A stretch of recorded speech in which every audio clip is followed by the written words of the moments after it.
नमस्कार दोस्तों, जय श्री कृष्णा। मैं मोमिता स्वागत करती हूँ आप सबको मेरी YouTube channel knowledge in Momita में। आज शुक्रवार है तो आज मैं आप सबके साथ कार्तिक मास के महात्म के 5वें दिन की कथा अर्थात 5वां अध्याय शेयर करूँगी। तो चलिए शुरू करते हैं। इससे पहले के अध्याय में जब भगवान कृष्ण ने सत्यभामा जी को उनके पूर्व जन्म के बारे में सुनाया तो ये कथा सुनकर समस्त ऋषि मुनियों ने श्री शुद्ध जी महाराज से कहा, हे शुद्ध जी महाराज, अब आप कृपा करके तुलसी जी और कार्तिक मास के महात्म के बारे में भी वर्णन करें। तब शुद्ध जी महाराज ने सब ऋषियों से कहा, जो प्रश्न आपने मुझसे किए हैं और वही प्रश्न राजा पृथु ने देवर्षि नारद से भी किए थे। तब देवर्षि नारद जी ने जो उत्तर दिया था वही आप सबको सुना रहा हूँ। आप सब एकाग्रचित होकर सुनो। एक दिन राजा पृथु ने देवर्षि नारद से पूछा, हे देवर्षि, भगवान को तुलसी इतने प्रिय क्यों है? आप कृपा करके इसका महात्म्य सुना दीजिए। राजा पृथु की बात सुनकर देवर्षि नारद कहने लगे, एक समय देवराज इंद्र समस्त देवताओं और अप्सराओं सहित देवों का देव श्री महादेव जी के दर्शन के लिए कैलाश पर्वत गए। वह सब कैलाश पर्वत पहुँचे तो वहाँ भारी आकार और भयंकर नेत्र वाले एक विशालकाय पुरुष को देखा। तब देवराज इंद्र ने उनसे पूछा, तू कौन है और भगवान शिव कहाँ है? देवराज इंद्र के कई बार पूछने पर भी उसने कुछ उत्तर नहीं दिया और देवराज को बड़ा क्रोध आया। मारे क्रोध के देवराज इंद्र ने अपना वज्र उनके कंठ में मारा। उसका कंठ नीला हो गया और साथ ही देवराज का वज्र भी भस्म हो गया। फिर उसकी आंखों में प्रचंड ज्वाला प्रकट हुई। उसी समय ऐसा प्रतीत हो रहा था कि माने ये ज्वाला देवराज इंद्र सहित समस्त संसार को जलाकर भस्म कर देगी। ऐसा भयानक परिस्थिति देखकर देवगुरु बृहस्पति जी तथा देवराज इंद्र सहित सभी देवता नतमस्तक होकर भगवान शिव की स्तुति करते हुए कहने लगे, हे देवों के देव महादेव, त्रिपुरासुर अघासुर के विनाश करने वाले, हे त्रिपुरारी अघारी, आपको बारंबार नमस्कार है। हे सुर नर मुनियों के रक्षा करने वाले, आपको नतमस्तक प्रणाम है। देवर्षि नारद ने कहा, हे राजा पृथु, इस प्रकार देवताओं को स्तुति सुनकर श्री महादेव जी ने देवताओं तथा समस्त संसार को भस्म कर देने वाली अग्नि को शांत कर दिया और कहने लगे, हे देवतागणों, मैं आप सबका स्तुति सुनकर अत्यंत प्रसन्न हूँ, सो आप सब कोई वर मांगे। तब देवताओं सहित देवगुरु बृहस्पति जी ने क्षमादान मांगे और कहा, जो सुर राज से अपराध हुआ है उसके लिए क्षमा प्रदान करे। तब बृहस्पति जी की स्तुति सुनकर देवादिदेव महादेव जी कहने लगे, मैंने इंद्र का अपराध क्षमा कर दिया और जीवन दान भी दे दिया। हे बृहस्पति जी, आज से आपका नाम भी अमर होगा। तब श्री बृहस्पति जी कहने लगे, हे भगवान, अगर आप हम सब पर प्रसन्न हुए तो सूर्यराज्य की रक्षा भी कीजिए और संसार को भस्म करने वाली अग्नि जो आपकी तेज से निकली है उसे भी शांत कर दीजिए। भगवान शंकर कहने लगे, मेरे नेत्र से निकला हुआ ज्वाला रूपी तेज अब वापस कैसे हो सकेगा? अब उसे किसी दूर फेंक देते हैं। ऐसा कहकर भगवान भूतेश्वर ने उस अग्नि को समुद्र में फेंक दिया। तब वह अग्नि गंगा के संगम पर जाके गंगा सागर में जा गिरी और एक बालक का रूप धारण करके रोने लगे। उसके रोने की आवाज़ सुनकर पृथ्वी कंपमान हो गई, सप्तद्वीप बहरे हो गए और ऐसा घोर आश्चर्य देखकर समुद्र के गोद में बालक को रोते हुए देखकर श्री ब्रह्मा जी बड़े आश्चर्य से पूछने लगे, ये किसका बालक है? समुद्र ने उस बालक को बड़े आदर से उठाकर ब्रह्मा जी के गोद में दे दिया और ये बोला कि ये मेरा पुत्र है जो गंगा से उत्पन्न हुए हैं, आप उसका जात कर्म कराइए। उसी समय उस बालक ने ब्रह्मा जी के दाढ़ी पकड़कर बड़ी जोर से मरोड़ दिए। मरोड़ने से ब्रह्मा जी के आंख में आंसू भर आए। तब किसी प्रकार ब्रह्मा जी ने अपनी दाढ़ी छुड़ाई और कहा, इसने हमारे आंखों से जल निकाला है, इसीलिए इसका नाम जलंधर होगा और ये शिव जी का अलावा संसार में और किसी के हाथों नहीं मर पाएगा।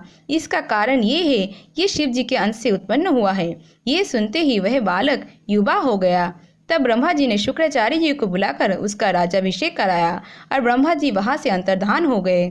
सिंधुराज ने कालनेमी के पुत्री वृंदा के साथ उसका विवाह कराया। वृंदा अति सुंदर थी और सारे ब्रह्मांड में प्रथम सती और पतिव्रता थी। परम सुंदर पत्नी पाकर जलंधर बहुत प्रसन्न हुआ। आनंद से उसके दिन बीतने लगे। जब जब जलंधर घर में आता तब वृंदा स्वयं अपने हाथों से पंखा जलती, पाद्य अर्घ और आचमन अर्पण करती। इस प्रकार वह अपने पति को नारायण समझकर उनकी सेवा किया करती थी। और देवर्षि नारद बोले, हे राजन, अब मैं पतिव्रता स्त्री के कुछ लक्षण सुनाती हूँ। पतिव्रता स्त्री अपने पति के दुख में दुखी और पति के सुख में सुखी रहती है। पति के परदेश जाने पर विरह वेदना की अथाह दुख सहन करती है और पति के मर जाने पर पतिव्रता स्त्री पति के साथ सती हो जाती है। अपने पति के पाप पुण्य पर आधे की भागीदार होती है, इसीलिए स्त्री अर्धांगिनी कहलाती है। जो स्त्री अपने मृत पति के साथ शमशान भूमि पर जितने कदम उठाकर जाती है, उसका एक एक कदम पर एक एक यज्ञ का पुण्य फल प्राप्त होती है। ऐसे स्त्री अपने माता, पिता और पति इन तीनों कुलों को पवित्र कर देती है। जिस प्रकार सपेरा सर्प को बिल से बाहर निकाल लेते हैं, ठीक उसी प्रकार पतिव्रता नारी अपने पति को नरक से निकाल लेती है। जलंधर की कथा पर वापस आते हुए देवर्षि नारद ने आगे कहा, हे राजा पृथु, देवताओं के भय से भयभीत होकर जो सब दैत्य लोग पाताल में भाग गए थे, वे फिर से जलंधर का अभय पाकर फिर से पृथ्वी में आकर निर्भय घूमने लगे। उस समय जलंधर ने राहु के कटे हुए सर को देखा। उसने कटे हुए सर का रहस्य शुक्राचार्य जी से पूछा। तब उन्होंने समुद्र मंथन के समय देवद्वार द्वारा अमृत के छले जाने का समस्त वृत्तांत बताया। इस प्रकार अपने पिता का मंथन और देवद्वार द्वारा दैत्य का अपमान सुनकर उसे बड़ा क्रोध आया। क्रोध से भरा हुआ जलंधर धस्मर नामक दूत को बुलवाया और देवताओं के पास भी भेजा। धस्मर ने देवराज इंद्र के सभा में जाकर अभिमानवश ना तो अपना मस्तक झुकाया और ना नमस्कार किया, बल्कि गरज कर कहा, दैत्यराज जलंधर ने जो कहेला भेजा है वो सब कान खोलकर सुनो। उन्होंने कहा, हे मेरे पिता, समुद्र के मंथन करके जो 14 रत्न तुमने लिए हैं उससे तुम्हारा कोई अधिकार नहीं है। भलाई इसी में है, वो सब रत्न तुम हमें वापस लौटा दो। दूत के ये अभिमानपूर्ण शब्द सुनकर देवराज इंद्र भयभीत हो गए और विषय के साथ बोले, समुद्र हमेशा हमारे शत्रु दैत्य का रक्षा करते हैं, इसलिए समुद्र को मत कर हम जो रत्न लिए हैं उस पर दैत्य का कोई अधिकार नहीं। दूत ने देवराज का ऐसा वचन सुनकर वापस लौटकर जलंधर को उत्तर सुना दिया। ये उत्तर सुनकर जलंधर को बहुत क्रोध आ गया और देवताओं को जीतने का उपाय सोचने लगा। उसने सभी दिशाओं में दूत भेजकर पाताल में संदेश भेजकर सभी दैत्य को बुला लिया और शुंभ व निशुंभ को दैत्य दल का सेनापति बना दिया। उन्होंने दैत्य दल सहित नंदन बन जाकर देवराज इंद्र के अमरावती चारों ओर से घेर लिया और देवराज इंद्र की आज्ञा से देवताओं भी तैयार होकर युद्ध के मैदान में आ डटे। अनेक प्रकार के शस्त्र से दैत्य और देवताओं में भीषण युद्ध आरंभ हो गया। दोनों पक्ष एक दूसरे को मार मार कर गिराने लगे। चारों ओर रक्त की धारा बहने लगे। मर कर गिरे हुए हाथी और घोड़े की सारा पृथ्वी भर गई।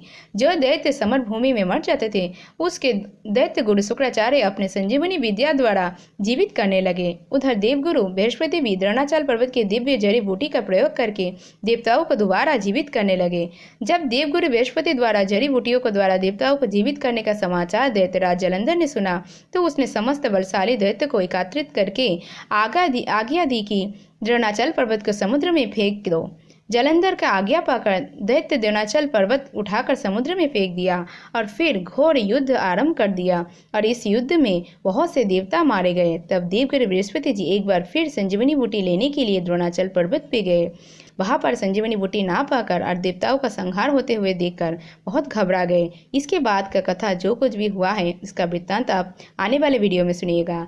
आज के कार्तिक मास के 5वें अध्याय की कथा समाप्त। आज की वीडियो अगर अच्छी लगी तो वीडियो को लाइक शेयर, चैनल को सब्सक्राइब जरूर कीजिएगा। कमेंट में लिखना मत भूलिएगा वीडियो कैसी लगी। आज के लिए इतना ही, मैं मिलूंगी नेक्स्ट वीडियो में। तब तक के लिए tata bye. Thanks for watching. Radhe Radhe, जय श्री कृष्णा।